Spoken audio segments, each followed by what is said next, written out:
Hello guys, welcome back to our YouTube channel. तो देखिए, मैं आपका दोस्त अभय आज आप लोगों के साथ लेकर आया हूँ वीडियो, जिसमें आज हम देखने वाले हैं जो भी दिल्ली यूनिवर्सिटी के सेमेस्टर 3 के स्टूडेंट हैं उन सभी के पास एक सब्जेक्ट हैगा फाइनेंशियल मैनेजमेंट का।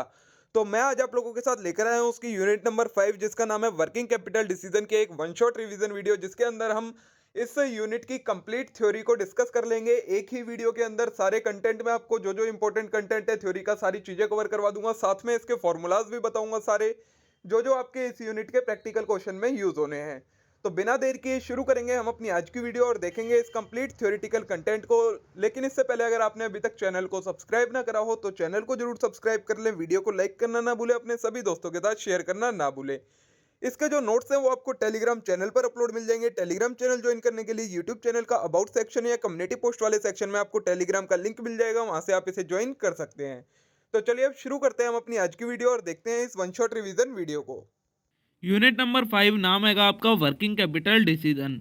वर्किंग कैपिटल होती क्या है? तो अभी तक आपने अकाउंटिंग में फॉर्मूला पढ़ा है। वर्किंग कैपिटल का मतलब होता है current assets less current liabilities. अब करंट एसेट सबसे पहले समझते हैं क्या होता है। तो current assets are those assets which can be converted into cash with short duration. ऐसे एसेट जिन्हें हम कैश में कन्वर्ट कर लेंगे एक शॉर्ट ड्यूरेशन में, मतलब एक कम टाइम में। वो टाइम कितना है? Generally less than 1 year. मतलब ऐसे कोई भी एसेट जो 1 साल के अंदर अंदर कैश में कन्वर्ट हो सकते हैं उन्हें हम करंट एसेट्स कहते हैं। Hence current assets equal to sum of inventory. इसमें क्या क्या चीज़ें आ जाती हैं? हमारी जितनी भी इन्वेंट्री हैं वो, debtors, cash and bank balance, prepaid expenses, loans and advances and marketable investment. ये चीज़ें हमारी करंट एसेट्स के अंदर आ जाती हैं। ठीक है। नेक्स्ट आता है करंट लाइबिलिटीज क्या होती है। तो current liabilities are those which fall due for payment और settlement within short duration. कोई भी ऐसी लाइबिलिटी जो कि ड्यू हो जाए, किसके लिए? एक तरीके से हमारी ड्यू हो जाए, मतलब हमें उसके लिए पे करना पड़े, और शॉर्ट ड्यूरेशन के लिए। और शॉर्ट ड्यूरेशन कितनी भाई? 1 साल के लिए। मतलब कोई भी ऐसी लाइबिलिटी जो हमारी 1 ईयर की है उसे हम कहेंगे करंट लाइबिलिटी। तो करंट लाइबिलिटी में क्या क्या आ जाएगा? Sum of creditor, outstanding expenses, tax provisions, proposed and unclaimed dividend. ये चीज़ें हमारी करंट लाइबिलिटीज के अंदर आ जाएंगी। ठीक है। नेक्स्ट आता है हमारा classification of working capital on time basis. Working capital तो हमें अब समझ में आ गया कि जब करंट एसेट्स में से हम करंट लाइबिलिटीज़ को माइनस कर देते हैं तो हमारे पास वर्किंग कैपिटल आ जाती है। अब इस वर्किंग कैपिटल को हमने कुछ पार्ट्स में डिवाइड कर रखा है। सबसे पहले टाइम के बेसिस पर दो तरीके की वर्किंग कैपिटल होती है, permanent working capital and temporary working capital. Permanent working capital क्या है? तो it is minimum level of investment required in business at every point of time and hence at all point of time. मतलब वो minimum level investment का मतलब वो minimum amount of money which we need in business at every time, उसे हम कहेंगे permanent working capital. की हमें इतनी परमानेंट वर्किंग कैपिटल हमेशा बिजनेस में रखनी पड़ती है, मतलब इतना पैसा हमेशा बिजनेस में रखना पड़ता है। It is also called fixed और हार्डकोर वर्किंग कैपिटल। इसे हम फिक्स्ड और हार्डकोर वर्किंग कैपिटल भी कहते हैं। नेक्स्ट आता है टेम्परेरी वर्किंग कैपिटल। तो it represent working capital requirement over and above permanent working capital. Working capital की requirement over and above permanent working capital, उसे हम कहते हैं टेम्परेरी वर्किंग कैपिटल। मतलब परमानेंट वर्किंग कैपिटल के अलावा हम जितनी भी वर्किंग कैपिटल रखते हैं उसे हम टेम्परेरी वर्किंग कैपिटल कहते हैं। It is dependent on factor. ये किस किस चीज़ पर डिपेंड करती है कि हमारा पीक सीजन क्या है, ट्रेड साइकिल क्या है, बूम का पीरियड क्या है, इन सारी चीज़ों पर ये डिपेंड करती है। It is also called fluctuating and variable working capital. तो इसको हम और किन के नामों से जानते हैं? इसे हम फ्लक्चुएटिंग वर्किंग कैपिटल या वेरिएबल वर्किंग कैपिटल के नाम से भी जानते हैं। ठीक है। अब आता है आपका importance of adequate working capital. की हमें कुछ वर्किंग कैपिटल हमेशा बिजनेस में क्यों रखनी पड़ती है, उसकी क्या इंपॉर्टेंस है। तो नंबर 1 आता है working capital is required to use fixed assets profitability. मतलब वर्किंग कैपिटल की रिक्वायरमेंट हमें किस लिए होती है? जो हमारे फिक्स्ड एसेट्स हैं अगर हमें उनसे प्रॉफिट अर्न करना है तो उसके लिए हमें वर्किंग कैपिटल की ज़रूरत पड़ेगी। मान लो हमारे पास मशीनरी है लेकिन मशीनरी में से जो प्रोडक्ट बनता है उसके लिए रॉ मटेरियल नहीं है, तो हमारी वो फिक्स्ड एसेट्स भी बेकार है। अगर उससे हमें प्रॉफिट जनरेट करना है तो हमें रॉ मटेरियल की ज़रूरत पड़ेगी, और रॉ मटेरियल क्या होता है? हमारा वर्किंग कैपिटल में आता है। ठीक है। नेक्स्ट रहेगा fund are required for day to day operation and transaction.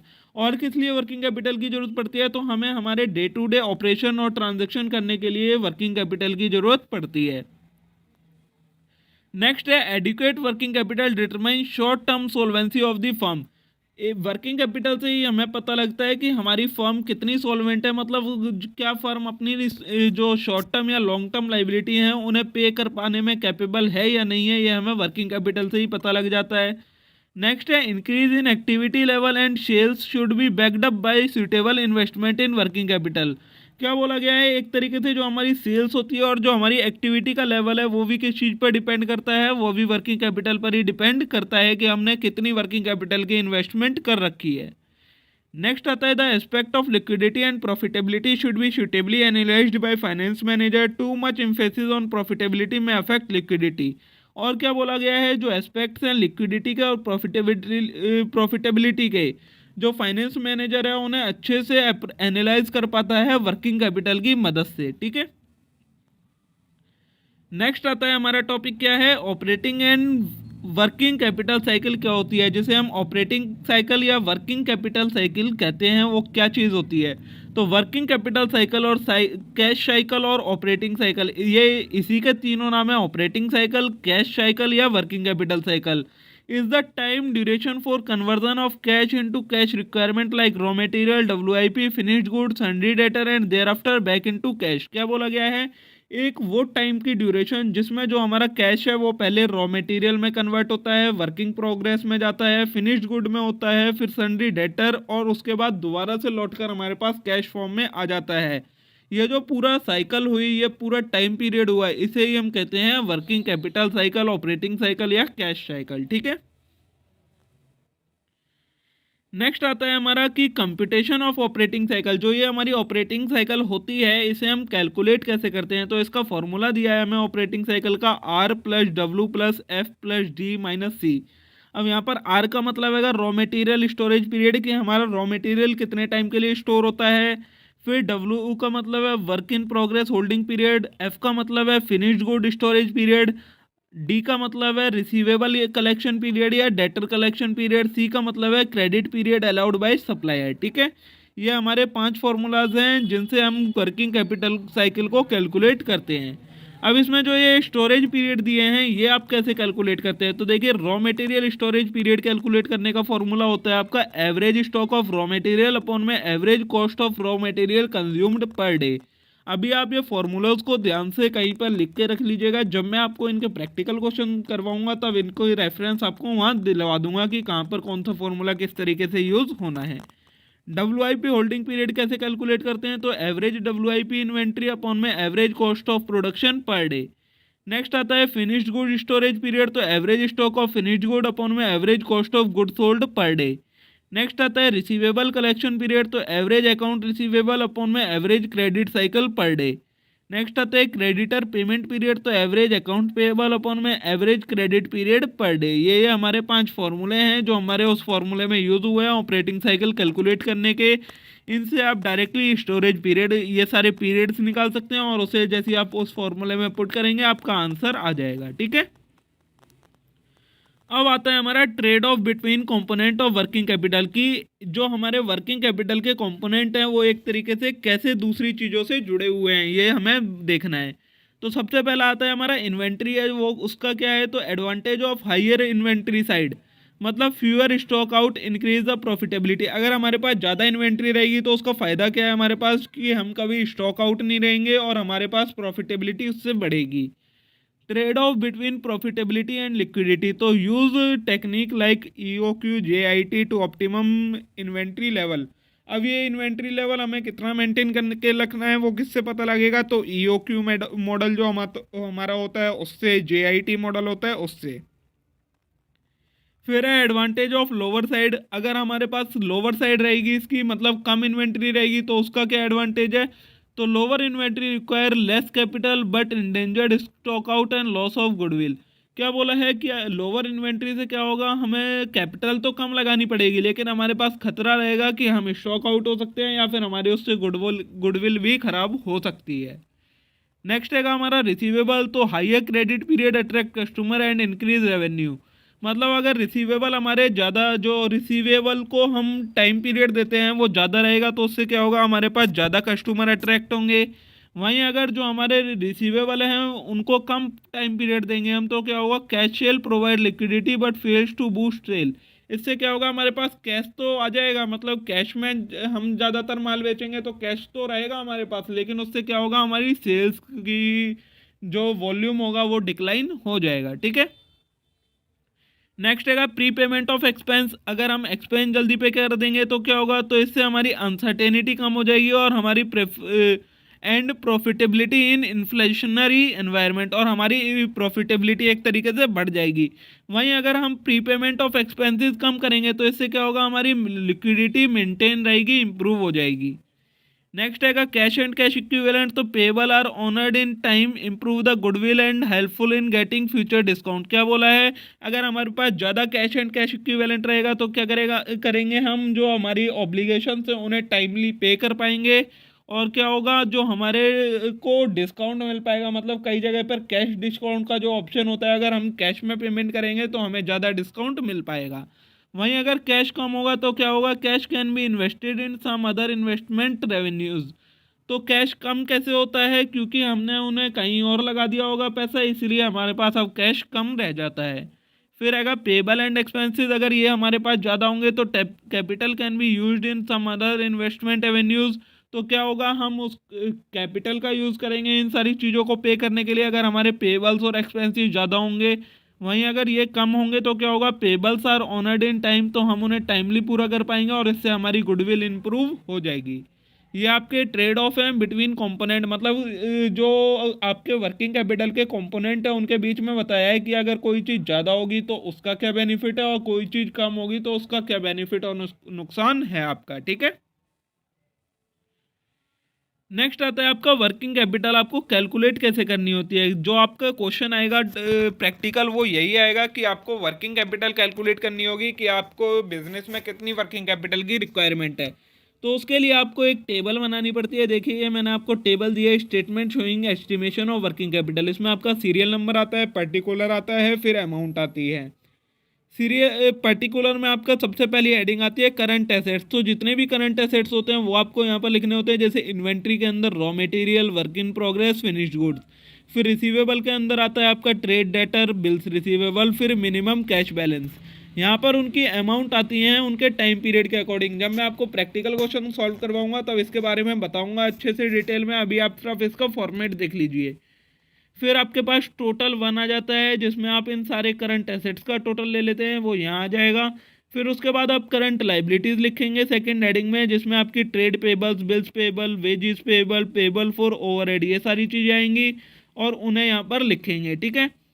फिर वैसे ही आ जाएगा आपका टोटल का सेकंड, मतलब दोनों टोटल आ जाएंगे। उसमें से आप फर्स्ट वाले टोटल में से सेकंड वाला टोटल, मतलब करंट एसेट्स में से करंट लाइबिलिटीज़ को माइनस करेंगे तो आपके पास निकल के आ जाएगी वर्किंग कैपिटल। उसके बाद कई क्वेश्चन में आपको सेफ्टी मार्जिन दिया होता है कि वर्किंग कैपिटल के ऊपर भी आपको कुछ मार्जिन बना कर रखना है कैश में, वो आपको ऐड करना होता है। तो आपके पास नेट वर्किंग कैपिटल आ जाती है कि आपके बिजनेस में नेट कितनी वर्किंग कैपिटल की रिक्वायरमेंट है। ठीक है। फिर आता है आपका जो नेक्स्ट टॉपिक है, ये आपका वर्किंग कैपिटल का खत्म हो गया। अब आती है बात आपकी मैनेजमेंट ऑफ रिसीवेबल्स। ये क्या होता है, तो receivable management refers to planning and controlling debt owed to firm from customer on account of credit sale. ये बोला गया है रिसीवेबल मैनेजमेंट का मतलब होता है प्लानिंग करना और कंट्रोल करना किस चीज़ को, जो हमने सेल कर डेट ओन करा है, मतलब जो हमें पैसा मिलना बाकी है रिसीवेबल से, उनको मैनेज करना, प्लान करना और उनको कंट्रोल करना, ये होता है हमारा मैनेजमेंट ऑफ रिसीवेबल। मतलब एक तरीके से अपने डेटर्स को मैनेज करके रखना कि सभी डेटर हमें टाइमली पेमेंट करें, कोई लैग तो नहीं कर रहा है। अगर कोई लैग कर रहा है तो उसके लिए या तो उसे बैड डेट ट्रीट करना है या उसका प्रोविज़न बनाना है। ये सारी चीज़ें हमारी इसमें आती हैं। The basic objective of receivable management is to optimise the return on investment on these assets. तो जो बेसिक ऑब्जेक्टिव है अगर रिसीवेबल मैनेजमेंट का, वो क्या है, जो हमारा ये एसेट्स हैं उन पर जो रिटर्न ऑन इन्वेस्टमेंट है उसे ऑप्टिमाइज करना हमारा इसका बेसिक ऑब्जेक्टिव होता है। अब आता है हमारा next topic, importance of receivable management. Receivables को मैनेज करने की हमें ज़रूरत क्यों पड़ती है, मतलब डेटर्स को मैनेज करने की ज़रूरत क्यों पड़ती है। तो नंबर 1 आता है हाई इन्वेस्टमेंट। तो if large amount are tied up in sundry debtor, मतलब अगर हमने ज़्यादा पैसा रोक दिया सन्ड्री डेटर में, मतलब उन्हें ज़्यादा टाइम पीरियड अलाउ कर दिया, तो क्या होगा, working capital requirement and constant interest charge will be high. तो क्या होगा, हमें वर्किंग कैपिटल की ज़्यादा रिक्वायरमेंट पड़ेगी, क्योंकि हमें डेटर से अभी पैसा मिल नहीं रहा है, कुछ टाइम के बाद मिलेगा, और हमें अपने डेली ऑपरेशंस के लिए पैसा चाहिए, तो हमें वर्किंग कैपिटल लाना पड़ेगा। Also had bad debt and cost of collection of debt would be high. और क्या होगा, हमारे बैड डेट के चांसेस भी ज़्यादा रहेंगे, और जो कॉस्ट ऑफ कलेक्शन होती है, मतलब उनसे पैसा रिसीव करने की कॉस्ट होती है कुछ, वो भी हमारी हाई हो जाएगी। फिर आएगी लो इन्वेस्टमेंट, मतलब अगर हमने रिसीवेबल्स को कम टाइम पीरियड अलाउ करा या कम डेट का क्रेडिट पीरियड अलाउ करा, तो if investment in sundry debtor is low the sale may be restricted. तो इससे क्या होगा, हमारे पास कम जो डेटर्स है, मतलब कम सेल से अट्रैक्ट होंगी, उससे हमारे डेटर्स कम हो जाएंगे। सिंस द कॉम्पिटिटर में ऑफर में मोर लिबरल क्रेडिट टर्म, क्योंकि क्या होगा, अगर हम कम टाइम पीरियड दे रहे हैं तो हो सकता है हमारा कॉम्पिटिटर जो हो वो ज़्यादा टाइम पीरियड अलाउ कर रहा हो क्रेडिट का, तो जो हमारे कस्टमर्स हैं वो उसकी तरफ अट्रैक्ट हो जाएंगे, इससे हमारा सेल्स रेवेन्यू कम हो जाएगा। अब आती है बात कॉस्ट ऑफ मेंटेनिंग रिसीवेबल्स। जो हमारे ये रिसीवेबल होते हैं, इनका जो मैनेजमेंट करना पड़ता है, उसकी भी हमारी कुछ कॉस्ट होती है। उसमें क्या क्या आता है, हमारा इंटरेस्ट ऑन इन्वेस्टमेंट आता है सबसे पहले। तो additional fund are blocked in receivable, जो एडिशनल फंड होते हैं वो ब्लॉक होते हैं रिसीवेबल में। This involve cost in form of interest. इसमें क्या होता है, हमारा कॉस्ट लगती है किस फॉर्म में, इंटरेस्ट की फॉर्म में, और अपॉर्चुनिटी कॉस्ट ऑफ कैपिटल। और क्या होती है, हमारी जो कैपिटल की अपॉर्चुनिटी कॉस्ट होती है वो इन्वॉल्व होती है, मतलब हमें कहीं और से ज़्यादा अच्छा पैसा मिल सकता था, अगर हम मतलब रिटर्न मिल सकता था, अगर जो हमारे डेटर में पैसा फंसा हुआ है वो हम कहीं और पर इन्वेस्ट करके रखते, तो ये हमारी अपॉर्चुनिटी कॉस्ट की भी लॉस होता है। नेक्स्ट आती है एडमिन कॉस्ट। तो cost of recording, keeping, investigation of credit worthiness. Administration cost में क्या आती है, हमें ध्यान रखना पड़ता है कि हमारा कौन सा डेटर आउट ऑफ एक तरीके से क्या होने वाला है, बैड डेट तो नहीं होने वाला है, सॉल्वेंट है या इंसॉल्वेंट है, ये सारी चीज़ें ध्यान रखने की, जो क्रेडिट वर्थीनेस है उनकी जानने की, वो जो कॉस्ट होती है उसे हम कहते हैं एडमिनिस्ट्रेटिव कॉस्ट। ठीक है। फिर आती है आपकी डेलिंक्वेंसी कॉस्ट। तो cost of reminder, phone calls, follow up letters, उन्हें बार बार याद दिलवाना कि आपको पैसा देना है, इसकी भी कुछ कॉस्ट होती है जिसे हम कहते हैं डेलिंक्वेंसी कॉस्ट। ये भी हमारी कॉस्ट ऑफ मेंटेनिंग रिसीवेबल्स में आती है। नेक्स्ट रहेगी आपकी कलेक्शन कॉस्ट। तो कलेक्शन कॉस्ट में क्या आता है, cost of contacting customer, collecting checks in person, outstation collection charges etcetera. इसमें क्या क्या आती है, उनसे पैसे कलेक्ट करने की कॉस्ट, मतलब कई बार हमें उनसे चेक लेने जाना पड़ता है, कई बार बाहर कोई होते हैं डेटर, उनसे चेक लेनी पड़ती है, कोई बार कस्टमर से कांटेक्ट करना पड़ता है उनसे पैसा मांगने के लिए, वो सारी आती है हमारी कलेक्शन कॉस्ट में। फिर आती है डिफॉल्टिंग कॉस्ट। तो डिफॉल्टिंग कॉस्ट तो आप लोगों को पता ही है, बैड डेट हो गए, लीगल चार्जेस हो गए, केस फाइल करने के डेटर के अगेंस्ट, ये सारी चीज़ें आ जाती है हमारी किसमें, डिफॉल्टिंग कॉस्ट में। मतलब अगर डेटर डिफॉल्ट कर जाते हैं तो उसमें क्या क्या कॉस्ट हमारी आती है। अब देखिए कुछ इंपॉर्टेंट फार्मूलाज हैं जो हमें इसमें ध्यान देने हैं रिसीवेबल मैनेजमेंट में। एक हमें अपॉर्चुनिटी कॉस्ट का कई बार जरूरत पड़ेगी, तो अपॉर्चुनिटी कॉस्ट कैसे कैलकुलेट करते हैं, एनुअल इन्वेस्टमेंट अपॉन में 12 इंटू में क्रेडिट पीरियड इंटू में रेट ऑफ अपॉर्चुनिटी कॉस्ट, ये हमारा फॉर्मूला होता है अपॉर्चुनिटी कॉस्ट का। जहाँ पर एनुअल इन्वेस्टमेंट क्या होती है, एनुअल वेरिएबल कॉस्ट, और annual fixed cost that is cost of sales. ठीक है। फिर अगला फॉर्मूला आएगा DTR, डेटर टर्नओवर रेशियो। इसका फॉर्मूला क्या होता है, नेट क्रेडिट सेल अपॉन में एवरेज अकाउंटिंग रिसीवेबल्स, जिसमें एवरेज अकाउंटिंग रिसीवेबल्स आप कैसे कैलकुलेट करेंगे, एवरेज डेटर अपॉन में एवरेज बिल्स रिसीवेबल। ठीक है। उसके बाद एक फॉर्मूला और है एवरेज कलेक्शन पीरियड, ये कैसे निकालते हैं, तो 360 या फिर 12 मंथ्स या फिर 52 वीक्स, इन्हें जब हम डिवाइड कर देंगे डेटर टर्नओवर रेशियो जो हमने ये ऊपर कैलकुलेट करा इससे, तो हमारे पास एवरेज कलेक्शन पीरियड निकल के आ जाता है, मतलब कितना एवरेज पीरियड है जिसमें हमें पैसा कलेक्ट होता है डेटर से। ठीक है। तो देखिए दोस्तों, इसी के साथ हमारी यहाँ यूनिट नंबर 5 कंप्लीट हो जाती है। सारा कंटेंट मैंने आपको कवर करवा दिया। तो अब हम मिलते हैं नेक्स्ट वीडियो में आगे के कंटेंट के साथ। तब तक के लिए आप इस वीडियो को लाइक करें, चैनल को जरूर सब्सक्राइब करें और वीडियो को अपने सभी दोस्तों के साथ शेयर करना ना भूलें। Thank you.